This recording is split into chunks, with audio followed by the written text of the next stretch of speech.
Hello guys, welcome to a new episode of Let's Play Bayonetta 3. It's been a while.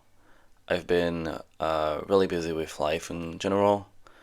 A lot has happened, so yeah. But I'm back. I'm back with a new episode for Chapter 3.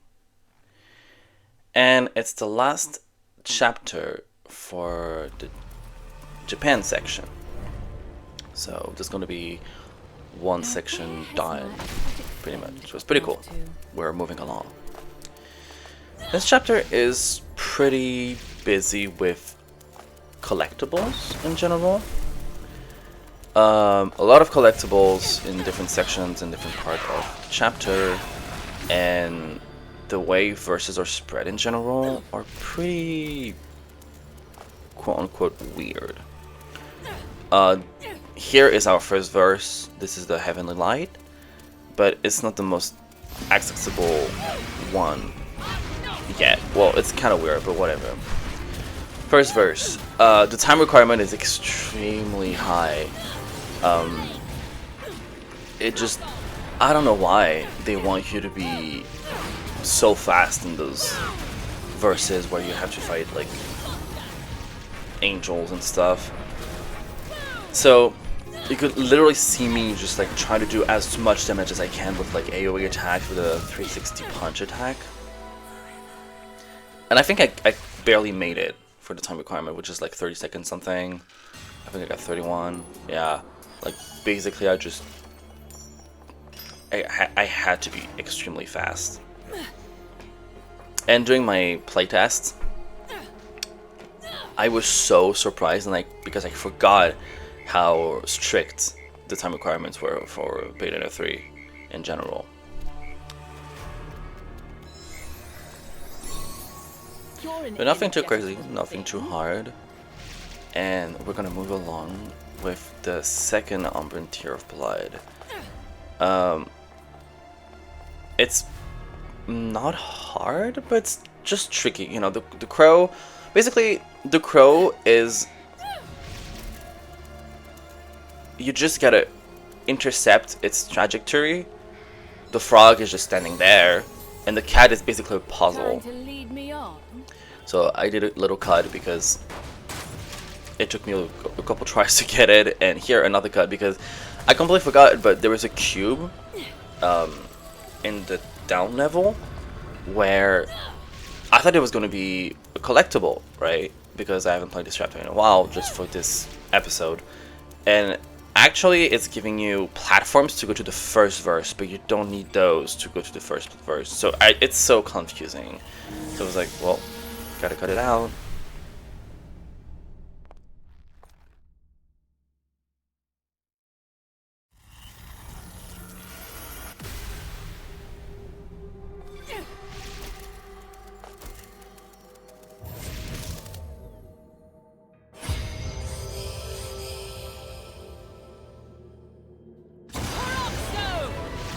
First null flying. Rack up combo points is pretty easy, especially if you have Gamora. If you do like a lot of AoE attacks and the laser attack, it's pretty much GG, and you're gonna be as well once again really fast. It's just, you know, at this point we haven't unlocked the main mechanic of the game, which is kind of stupid if you think about it.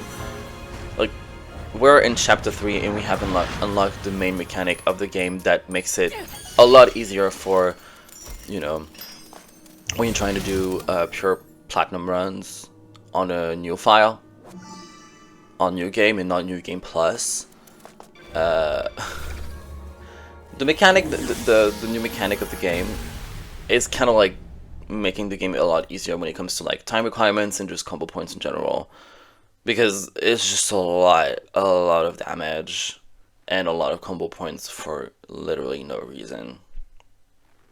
If I'm going to waste time, I'd rather do it in a nice hot bath. Also, I'm thinking about doing a couple info videos about the game. I was thinking about doing like, especially for like lore stuff and inspiration for Bayonetta 3 because there are a lot of like stuff that is inspired from what Bayonetta 1 was, which is a lot of like northern, not civilization, but just northern like myths, if you will. It's really interesting, and I think it kind of deserves its own stuff. So I'll see, because I don't have as much time as I used to now.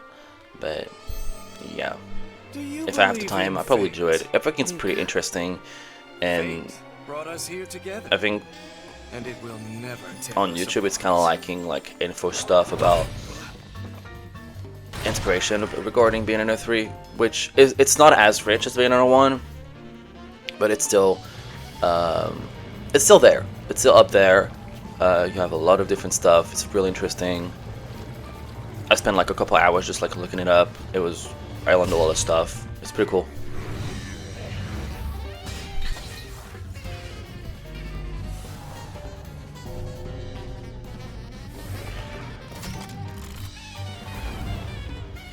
Man, these guys have been a huge pain in the ass.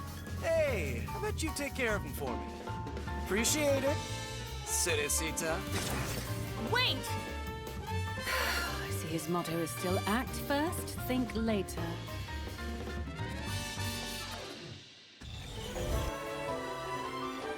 Alright, Winged Slave.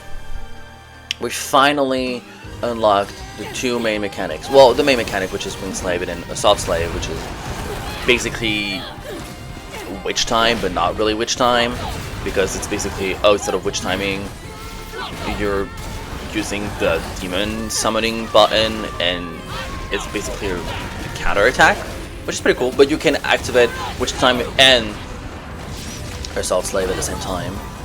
And as you can see, like, I'm melting everything, especially with Gamora, AoE attacks. I do AoE attacks with Bayo and with Gamora, and I just melt everything. It's that easy. Like 23 seconds with no even like big combos or just me doing like What in the world is he doing here? my regular combos with Bayo and then doing Winged Slave into probably like maybe a 360 punch attack, which is basically the tail sweep for Gamora, which is a lot of damage and AoE attack. So it's like damage, AoE, and just like even more damage, and just like it's so easy. Okay, here it's gonna be the last Umbran tier of Blood, which is gonna be the CAD. Basically, you just move down the panel, and then you run at the CAD, and it's that easy. Because if you don't do it, it's so awful. My first playthrough,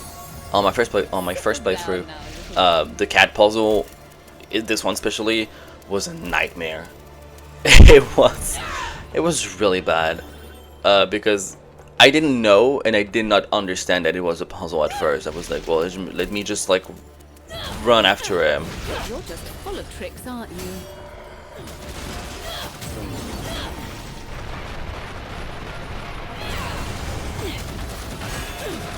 Come on.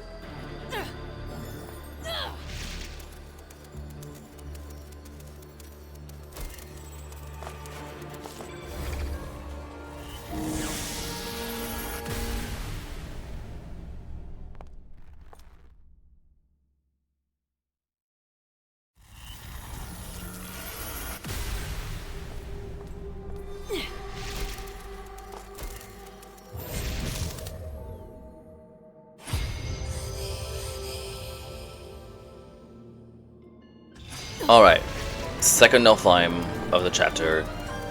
The tricky terrain, Nilfheim, is so stupid and so unnecessary.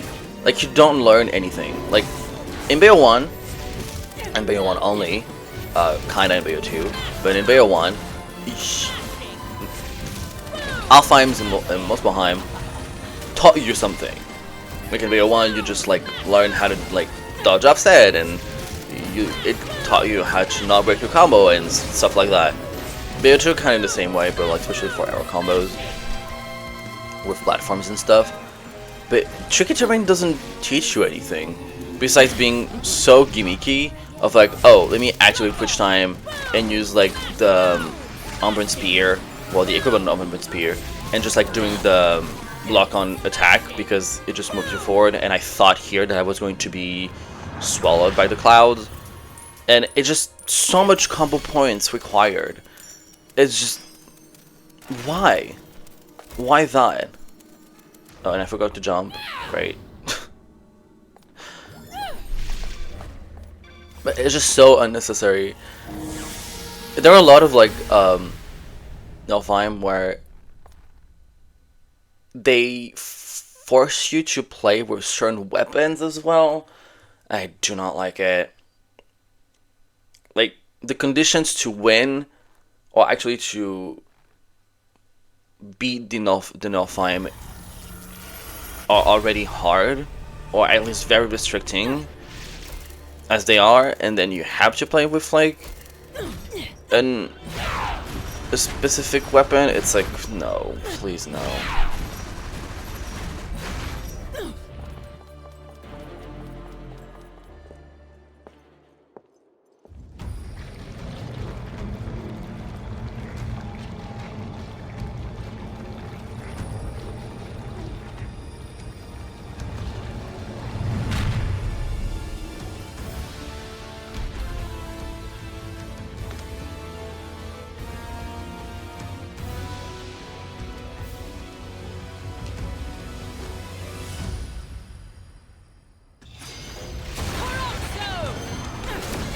One issue I have with the enemy design in this game, not necessarily because it's like not to my liking or whatever, visually or aesthetically, but gameplay wise, it's, first of all, my camera is getting blocked every second of it.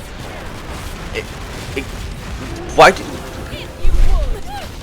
enemies are just not even full, like you cannot even fully see them. It's bad.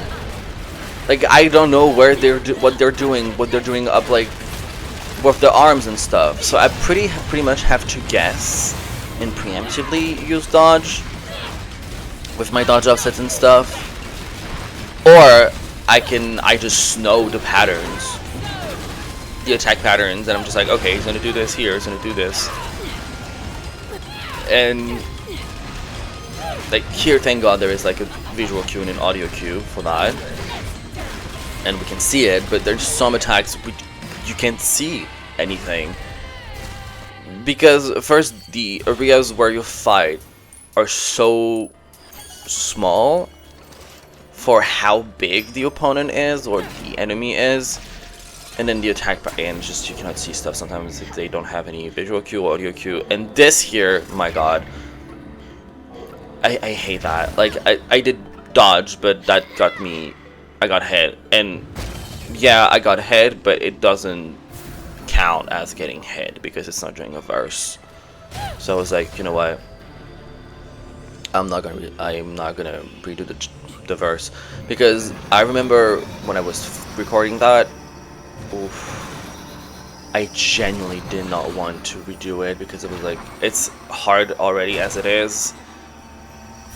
Because I was getting finicky like interactions, or it's just so bad. Also, when you jump dodge, the game registers it as you hitting the ground, so you can hear the walking on water audio, which is weird because she's not on she's in the air, but whatever. So I apologize if I got hit once, and that doesn't even count for like the pure platinum. So don't worry about that.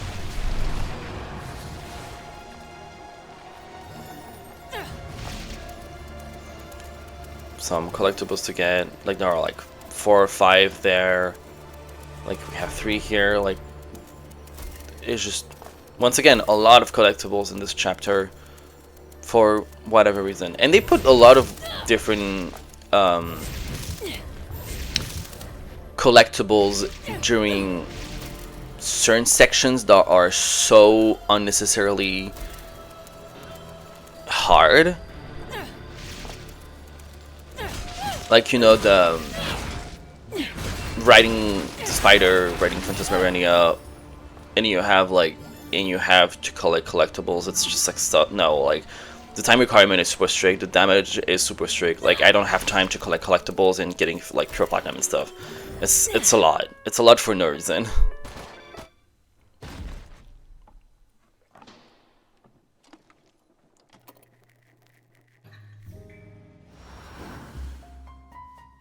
Let's get down to business.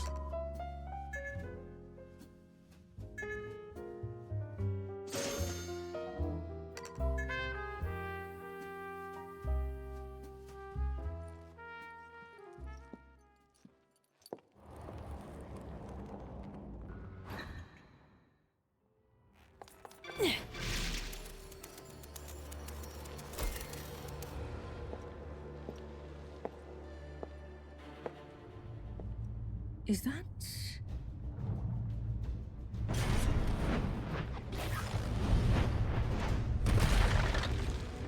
I literally have bigger fish to fry. No time for minnows.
Target was a bit on the nose.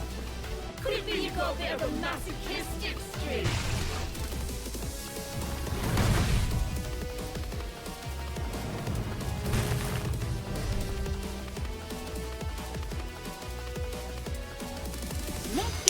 Okay, so that section is one example of what I was talking about previously. Kinda high damage requirement, super high time requirement. You gotta go fast, do a lot of damage, and there are some collectibles to get on the way. It's insane. It's literally insane, especially with the Cloud of Erasure. I think it's called that way. You have no time to attack any of the enemies. It's like you do the lock-on, like what I call it the Almond Spear equivalent, and then you can maybe do like the quote-unquote dash attack, the lock-on forward attack,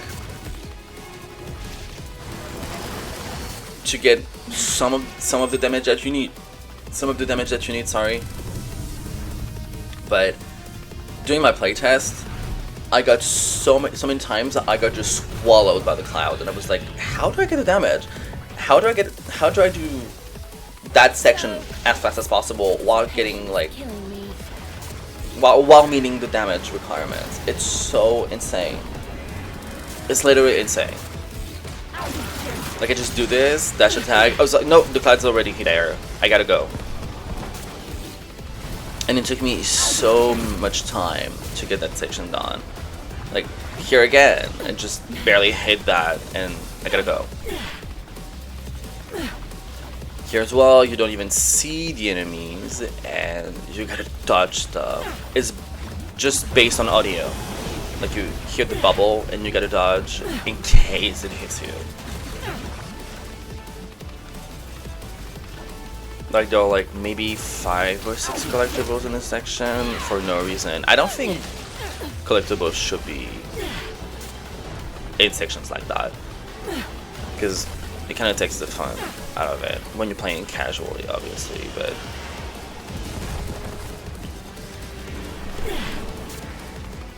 like another one behind here, and then you gotta go super fast.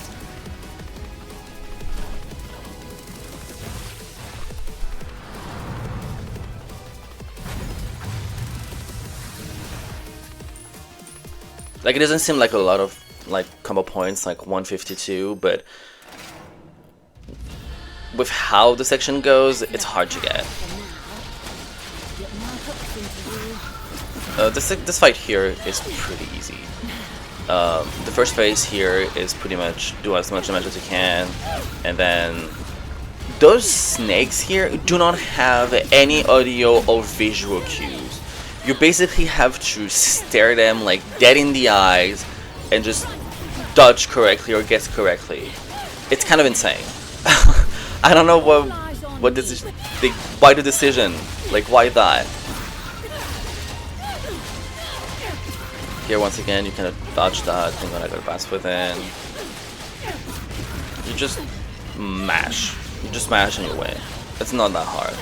But the tricky part is right here, the floor is damaged. Literally the floor is lava.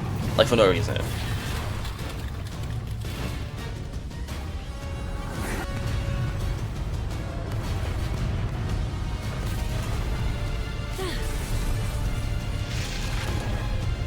Do you really think it would be that easy?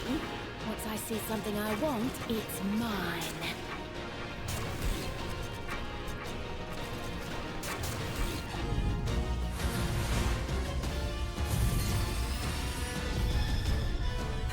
Timing. Oh, trick roll!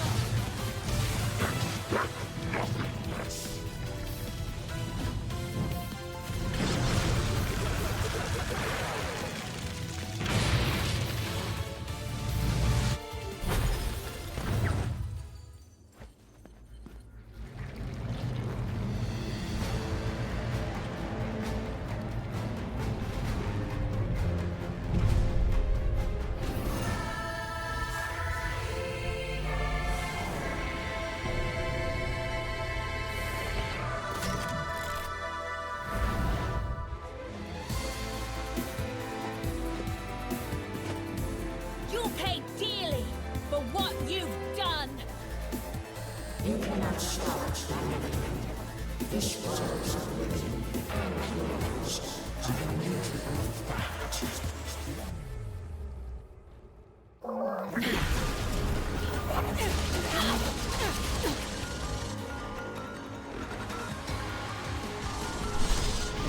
This fight at first, during my play testing, was kind of hard because I didn't have an answer for the second phase. Pretty much the first phase is just do as much damage as you can and then just use Wing Slay, which is like the most sensible thing to do, and I don't know how that did not hit me here. You have the sticky floor here that is just like you gotta mash out of it, and then the when you just like like screaming at you and you just get thrown back into the back of the room, I would say. But you don't get like most of your damage here. You get most of the damage like after. Because if you played this game casually, you remember this section where you kinda had to jump onto the rocks, I guess. But once again, high damage requirements and like super strict time requirements. So I was getting not pure platinum, I was getting like the gold or platinum. I was like, how do I do that? And I kind of just realized that I could just stand there and just mash the same combo and stay in the air with the like punch into the sting attack here and to Wing Slay, which basically does a lot of damage because you don't need to just like dodge anything, because Iridescent Core is kind of like focused on just like not doing anything. And then to maximize my damage, what I do is that I taunt and then I use the the double stick attack. I don't remember the name for that, I'm so sorry, but I kind of realized I could do this and do massive amount of damage for little effort. And when I kind of figured that out, I was like, this is so easy. And this is also applicable for like non-stop infinite climax where you just do this. It's so easy, to be quite honest. Once you understand like how to get past the gimmicks, it's so insanely easy.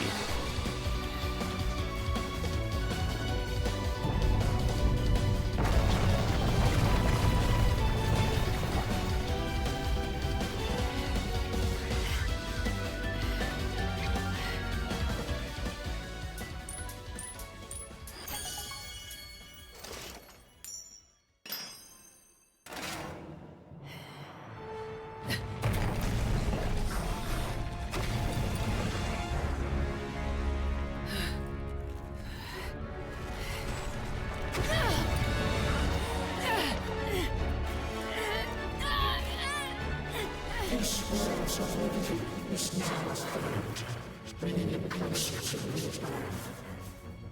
But now, your power became a keystone to my alpha life. Sustain it for all eternity.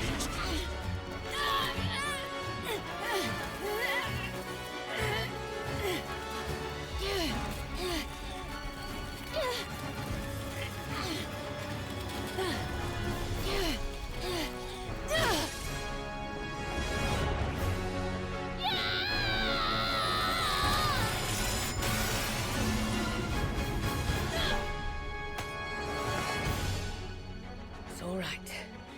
I'll take it from here.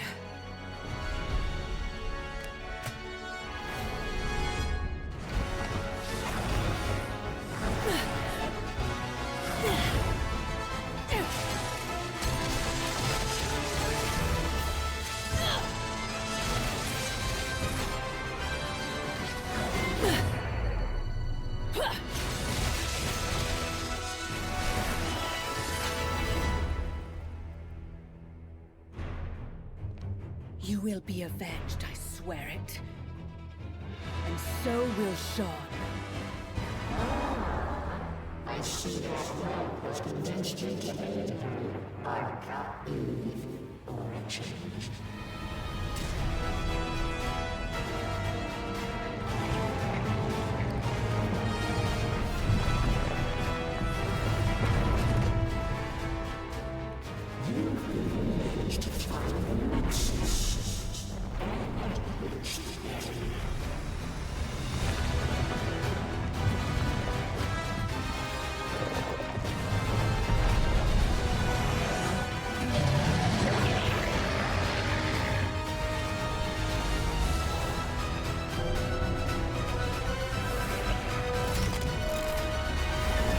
Not in the mood for cheap science fiction. I take it your singularity then. The real heartbreaker. Yes, if that's what it says. Fantastic. But you'll go through hell trying to break mine. Bayonetta. Ila. Comsela. Odo Anana El. Y Carmesis no fa feliz.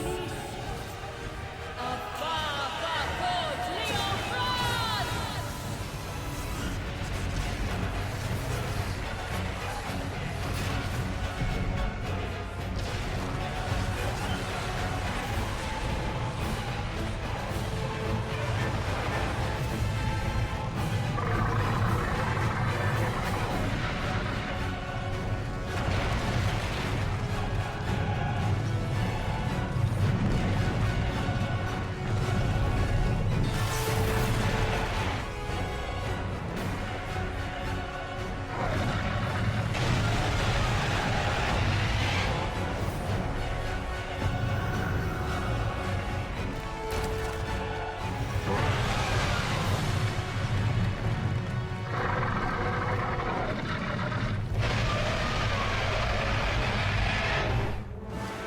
Kaiju battles. They're annoying as hell, and it's a RPS system. So you have the attack, bite, block, but we have another option which is shoot, and it's broken. Basically, once you figure it out, once you figure out the animations for each options, you can like preemptively just do them like as I'm doing here, and you don't even need the animations to be out. You can just like press the button and it's considered like blocked and shit. But the fireball usage is actually a speedrun tag. If arc iridescence is far away enough, you can just like use the shit button and you just like win for free. Like here, I just do like triple fireball, and I do a lot of damage. Okay, so the strike here, do not do it, especially if you're doing the speedrun tag, because it takes a lot of time, and you can just like do this for free instead. And yeah, that's the carriage battle. It's really easy once you understand that. You can do it without the shoot tag, but it's just not as fast. And if you want to get past that section as fast as possible because you do not like it just like me, well, at least if you think it's kind of like imitating, you can just do it. But if you're playing like casually in a chill way, there are like no reasons for you not to do it like fully with the strike option and stuff when it comes out.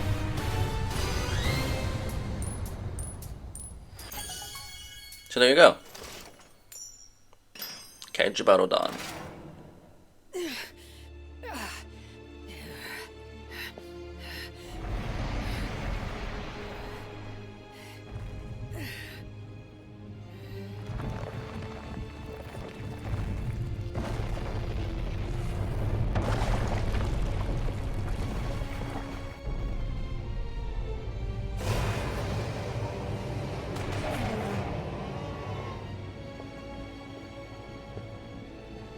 Most of Inferno prefers a taste of the righteous, but I'm sure you'll satisfy someone.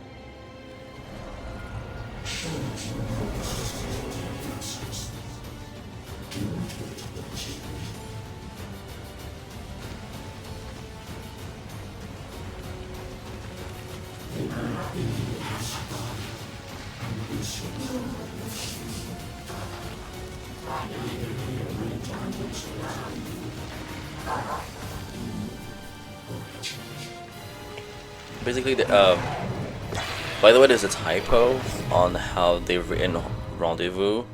There is a Z after the E, and there is a, I don't know how you call it in English, but it's like rendezvous is like basically in 2 words that make one word. But basically there is a spelling mistake. I'm not much for waiting patiently. And I suppose that girl isn't either.